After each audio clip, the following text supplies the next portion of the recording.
মহান স্বাধীনতা ও জাতীয় দিবস উপলক্ষে যুক্তরাজ্য বিএনপির উদ্যোগে ২৫ মার্চ বুধবার পূর্ব লন্ডনের হোয়াইট চ্যাপেলস্থ কাচ্চি ডাইং রেস্টুরেন্টে এক আলোচনা সভা অনুষ্ঠিত হয়েছে।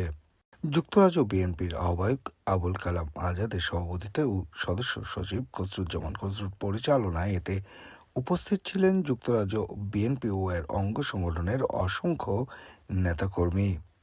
আলোচনা শেষে মহান মুক্তিযুদ্ধে আত্মদানকারী বীর শহীদদের স্মরণে শ্রদ্ধা নিবেদনে ১২টা ১ মিনিটে শহীদ আলতাফ আলী পার্কে শহীদ মিনার বেদিতে পুষ্পস্তবক অর্পণ করেন নেতাকর্মীরা।